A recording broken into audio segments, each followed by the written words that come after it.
2년 전 한 모임에서 행했던 축도를 잊을 수가 없습니다. 2년 전이니까 제가 우리 교회의 담임 목회자로서 막 설교 사역을 비롯해서 사역을 시작했던 때였습니다. 교역자 기도회라는 곳에서 연락이 왔어요. 축도를 해달라는 거예요. 제가 가서 두 손을 들고 축도하면서 감격이 몰려왔습니다. 왜냐하면 부목사 시절에 축도를 많이 했잖아요. 예배 시간에도 하고, 그리고 가정에 가서도 여러 번 축도를 했는데, 모임분들이 먼저 이 지역에서 소위 많은 사역을 이루셨던 목회자들이고, 게다가 우리 교회 원로 목사님 비롯해서 원로 목사님들이 많이 계셨습니다. 그러니까 풋내기 목회자가 선배 목사님들과 원로 목사님들 앞에서 축도를 하니까 일단은 긴장이 되고, 또 한 가지 마음은 참 감개무량했습니다. 저분들이 앞으로 나를 위해서 기도해 주시겠구나, 응원군이 되겠구나, 그런 마음으로 큰 힘을 얻었습니다. 여러분, 오늘 본문에 보게 되면 한 축도가 나와요. 그런데 이 축도는 특이합니다. 대상이 특이해요. 오늘 본문을 통해서 제목을 잡은 제목이 무엇입니까? 영원할지어다. 축도의 끝마침 어구 아니겠습니까? 그런데 이 끝마침이나 내용은 다 비슷한데 축도를 받는 대상이 다르다는 것입니다. 여러분, 24절과 25절을 살펴보시면, 특별히 24절 하반절에 기쁨으로 서게 하실 이, 25절 상반절에 보니까 곧 우리 구주 홀로 하나이신 하나님께 영원토록 있을지어다 하면서 축도하는 것입니다. 여러분, 제가 하나님 앞에서 손을 올려서 축도한다는 사실을 아십니까? 저만 그러는 것이 아니라 여러분들도 하나님 앞에서 축도해야 한다는 것을 아십니까? 물론 일상적인 우리가 알고 있는 축도, 대표적으로 구약과 신약에 나타난 축도는 민수기 6장 24절, 여호와는 내게 복을 주시고 너를 지켜주시기를 원하며 여호와는 그 얼굴을 평강 주시기를 원하노라.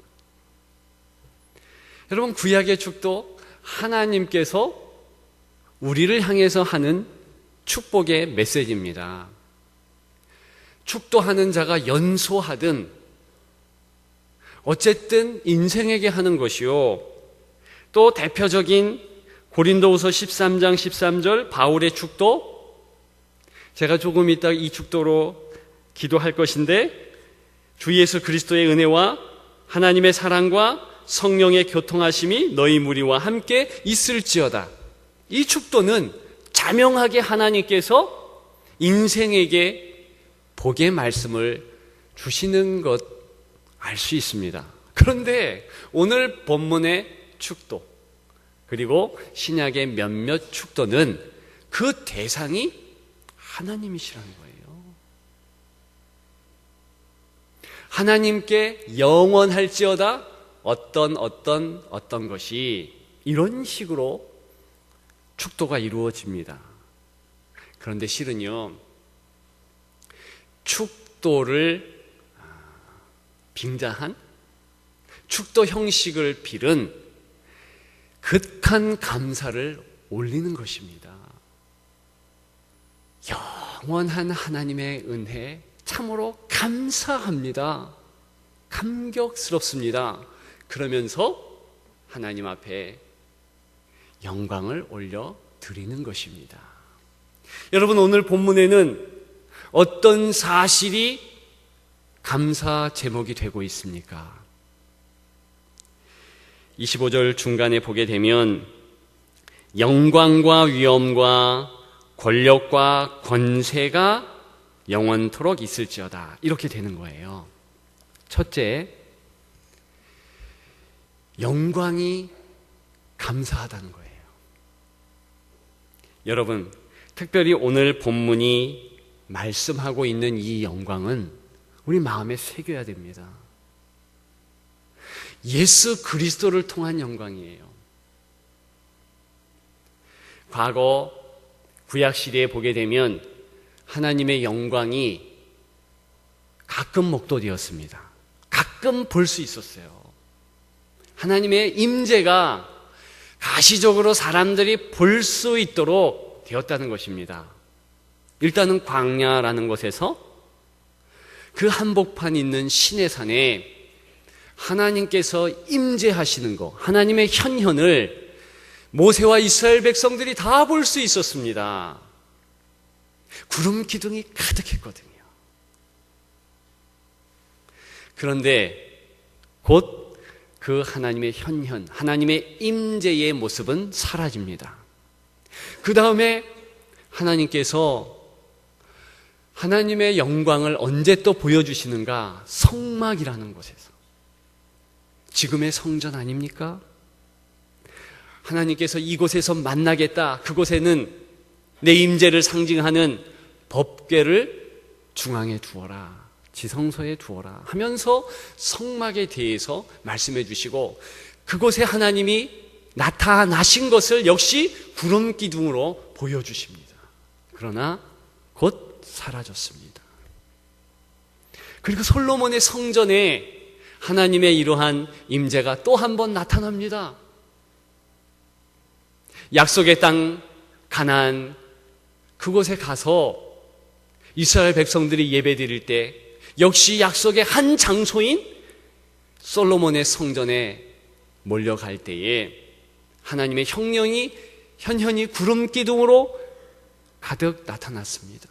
오늘 제가 아침에 예배를 위해서 교회에 오다 보니까 운무가 가득한 거예요. 안개가 가득했습니다. 그와 같이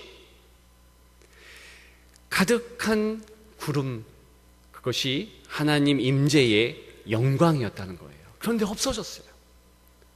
신약에는 이제는 예수 그리스도를 통해서 항상 하나님의 임재하심을 알 수 있도록, 눈으로 본 바요 손으로 만진 바라, 그렇게 되도록 하나님께서 역사해 주셨습니다. 그래서 요한복음 1장에 보면 우리가 그의 영광을 보니 독생성자 예수의 영광이라, 그렇게 기록하고 있는 것 아니겠습니까? 이제는 예수님을 통해서 언제든지 어디서든지 그분의 이름을 부르고 그분을 생각할 때 하나님의 임재를 눈으로 본 바, 손으로 만진 바 알 수 있도록 하셨다는 것입니다. 저와 여러분들이 이렇게 예배 드리는 것은 다른 것이 아니라 우리의 예배 중심에 예수 그리스도가 있는 거예요. 왜냐? 예수님을 통해서 하나님의 영광을 여전히 오늘도 보여주시기 때문입니다. 여러분, 유다서에 보게 되면 이 유다서는 한 장으로 이루어졌습니다. 절수는 25절밖에는 되지 않습니다. 1절부터 25절까지. 그런데 3절부터 16절, 가장 많은 절수를 어떤 내용에 할애하는가? 거짓 선지자에 대해서 할애합니다. 이제 거짓 선지자가 슬며시 나타난다. 주의해라. 오늘 본문에도 보면 21절에 자신을 지키며 그랬어요. 너희 마음과 영혼을 지켜라. 그 거짓 선지자를 조심해라. 여러분, 그 거짓 선지자가 어떻게 한 것인 줄 아십니까? 예수님이 안 보이게 하는 거예요. 다른 세상의 것, 자신의 명예, 거짓 선지자 그 얼굴만 보이도록 그렇게 행했다는 것입니다. 여러분, 성경에서 예수님의 이름, 예수님의 별칭, 예수님의 별명을 통해서 예수님이 어떤 분이시다라는 것을 가르치는 예수님의 별칭만 109가지 이름입니다. 성경에서, 구약에서 예수님에 대하여 직간접적으로 예언한 것이 309절이 넘습니다. 그러면 그 예수님에 대한 내용을 빼버리면 성경에는 믿을 것도 없고 우리가 소망할 것도 없고 아무것도 없는 것입니다. 창세기로부터 요한계시록까지 가장 중요한 주제는 예수 그리스도인 거예요. 우리의 십자가는 어디에 기인한 것입니까? 예수님입니다. 우리의 구원도, 우리의 은혜의 시발점과 마침점도 다 예수 그리스도인 거예요. 그런데 거짓 선지자는 그 예수님을 붙잡지 못하도록 했다는 거예요. 지금도 거짓 선지자는 횡행합니다. 누굽니까? 이단들이죠. 여러분, 예나 지금이나 구원은 오직 예수 그리스도. 저와 여러분들이 누구간데 이 자리에서 예수 중심의 예배를 드리고 있습니까? 그 사실이 가장 큰 감사의 제목이라는 것입니다. 만일 제가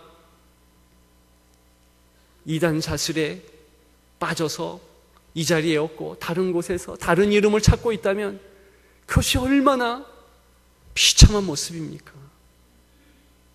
저와 여러분들이 이 예수 이름의 생명, 하나님께서는 그분의 모습을 예수님을 통해서 보여주시고 은혜 주시고 이끌어가는 이런 역사, 어떻게 우리가 이 예배에, 이 현장에 지금 역사하느냐고요. 그것이 가장 큰 은혜 중의 은혜, 감사의 제목인 줄 믿습니다. 그래서 감사하는 거예요.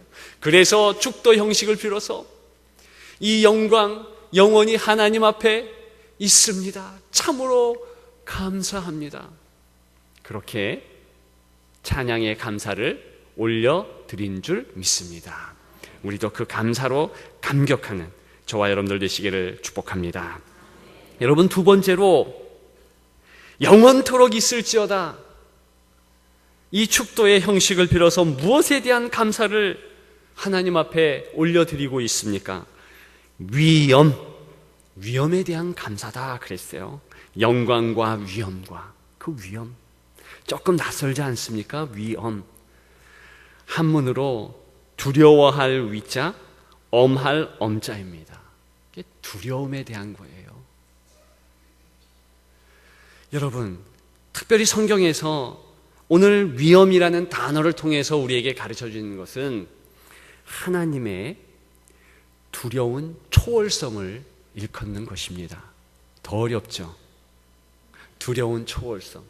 뭘 얘기하냐면 어제나 오늘이나 내일이나 변함없으신 하나님의 모습이라는 거예요.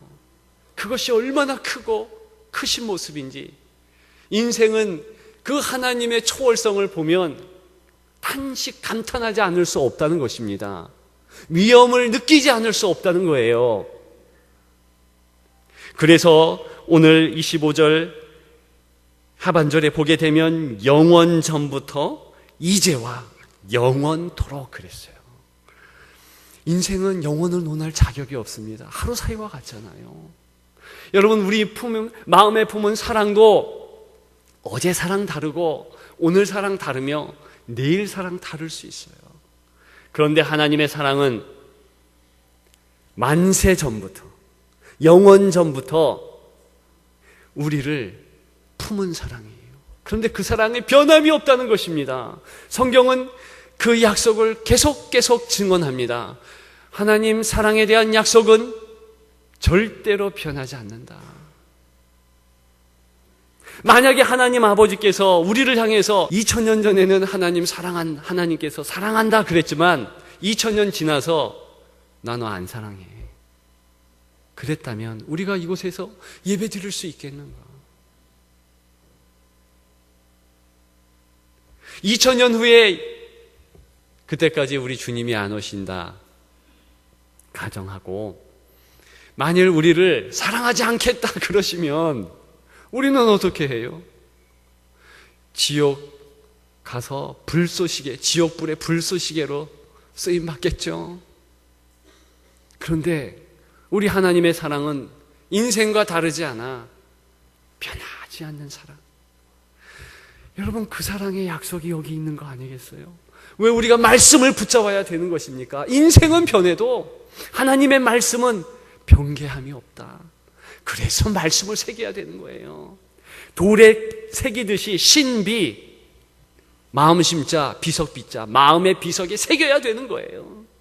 그러면 우리는 흔들림이 없어요. 약속을 붙잡으면 그 붙잡은 말씀 때문에 감사와 감격이 나올 수밖에 없습니다. 여러분, 지금 오늘 본문의 내용은 하나님 앞에 감사와 영광을 돌리는데 이유가 무엇인가? 왜 감사한가? 세세토록 변치 않는 하나님의 위엄, 두려움을 가질 수밖에 없는 그 하나님의 초월성. 어제도 동일하시고 오늘도 동일하시고 내일도 동일하시다. 하나님은 그래서 우리에게 미안하다 얘기 안 하세요. 왜냐? 하나님은 합력해서 선을 이루시게 한다는 거예요. 제가 지난주에 간증 한 가지 했잖아요. 제가 고등학교 때 자퇴할 수밖에 없고 힘들어하고 그랬는데 그런 간증을 했잖아요. 그런데 한 친구를 하나님이 보내셨어요. 20-30년 전에 만나고 그 다음에는 못 만났던 그 친구, 갑자기 꿈에 저희가 2번이나 나타났다는 거예요. 왜 그런지 모르지만 자꾸 꿈에 나타나니까 주일날 9시 예배에 저 먼 안양에서 왔다는 거 아니겠어요? 그래서 만났습니다. 대화 30분밖에 못했어요. 그런데 그 아이와 그 가족들이 돌아간 이후에 하나님께서 저에게 주는 메시지, 저에게 주는 음성은 무엇인가? 너 고등학교 때 외롭고 힘들었다고 마음에 가졌지? 내가 그 자리에 있었어. 내가 알고 있었으므로 너 그때의 친구를 보낸 거야. 전율을 느꼈습니다. 그렇구나.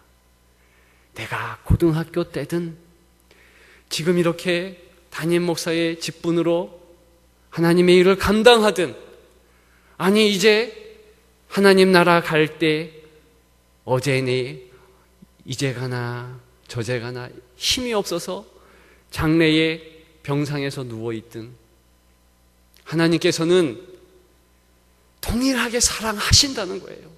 동일하게 붙잡으신다는 거예요. 이러한 하나님의 위엄하심, 두려운 초월성, 변함없는 하나님의 사랑이 가장 큰 감사의 기도 제목 되는 줄 믿습니다. 마지막 3번째, 없던 감사로 영원토록 있을지어다. 이렇게 축도의 형식을 빌어서 감사하고 있을까요? 그것은 다스림에 대한 감사입니다. 오늘 권력과 권세가 그랬어요. 권력과 권세. 사실 약간 다른 원문의 단어이지만 동일한 단어입니다. 강조하는 거예요. 뭘 강조하는가? 하나님께서 이토록 힘있게 권세 가지시고 다스리신다는 것입니다. 제가 금요일날 금요 성령 집회에 설교를 했습니다. 요즘에 금요일마다 얼마나 기도 열심히 하고 뜨거운지 모릅니다. 무슨 설교를 했냐면 시편 97편, 하나님 다스림에 대하여서 여호와께서 다스리시니. 근데 96편에도 여호와께서 다스리시니, 99편에도 여호와께서 다스리시니, 다 다스리신다는 겁니다. 그러고 보면 시편에 일관된 것은 그 전제가 무엇인가? 감사함의 전제는 무엇인가? 다스린다는 거예요. 다스린다는 거. 여러분, 하나님께서 우리를 다스리시는데 어떤 모습으로 다스리시는 줄 아십니까? 오늘 본문에 보니까 21절에 그리스도의 긍휼을 기다리라. 예수 그리스도를 통해서 긍휼한 하나님께서 긍휼의 모습으로 우리를 다스리신다는 거예요. 더 쉽게 긍휼을 풀어서 말씀드리면 불쌍히 여긴다는 거예요. 불쌍히. 저와 여러분들을 불쌍히 여기시는 거예요.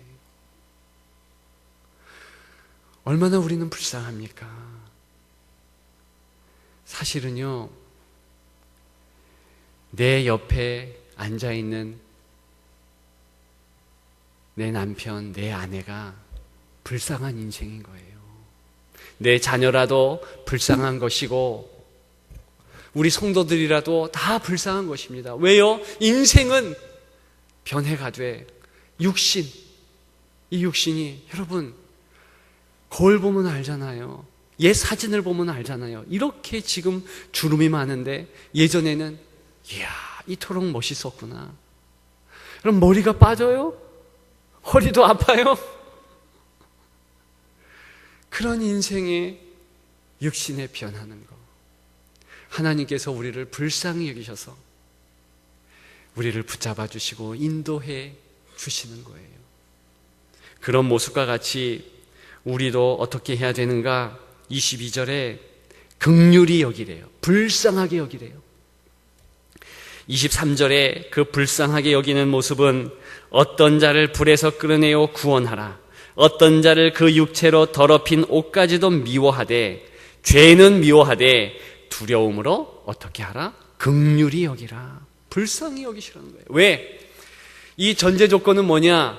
하나님이 우리를 불쌍히 여기셔서 다스리신다는 거예요. 그러니까 너희에 대하여서는 의심하지 말고 내가 너를 불쌍히 여겨서 붙잡아주고 다스려주는데 봐라, 24절에 능히 너희를 보호하사 거침이 없게 하시고 장애물이 없게 한다는 거예요. 거친 돌이 다 디딤돌 되게 하신다는 거예요. 그래서 넉넉히 이기면서 승리하면서 나아가는 너의 삶이 될 것이다. 왜? 불쌍히 여기시는 하나님이 다스리시니까. 그러면서 뭐라고 말씀하십니까? 너희로 그 영광 앞에 흠이 없이 하신다. 기쁨으로 서게 하실 것이다. 여러분, 다스리는 하나님의 모습이 있으므로 너는 거기에 다 맡기고 대신에 지금 남을 불쌍히 여기라. 남을 안아주라. 여러분, 사랑할 그런 위치가 되고 사랑할 단계가 되어서 다른 사람을 사랑하는 게 아니에요. 우리의 식구라 할지라도, 내 아내, 내 자녀, 누구라 할지라도, 심지어는 여러분 앞에 설교하는 거룩하게 보이는 목사라 할지라도 불쌍한 인생이에요. 불쌍한 인생. 말씀드렸잖아요. 제 세 자녀라 할지라도 사랑도 어제 사랑이 다르고 오늘 사랑이 달라요. 여러분들에 대해서도 저는 사랑합니다 이렇게 고백하지만 언제 돌변할지 몰라. 다만 정말 우리 성도를 불쌍히 여기자. 여러분, 저를 불쌍히 여겨주십시오. 누구라도 불쌍히 여겨주시면 실수하지 않아. 그가 잘못한 일을 할지라도 그 죄는 미워하지만 그를 끝까지 붙잡고 용서할 수 있는 것은 우리를 먼저 불쌍히 여기셔서 다스리시는 하나님의 그 모습 때문인 줄 믿습니다. 여러분, 그렇게 하나님을 찬양하며 감사하는 여러분들 되시기를 주님의 이름으로 축복합니다. 축복합니다.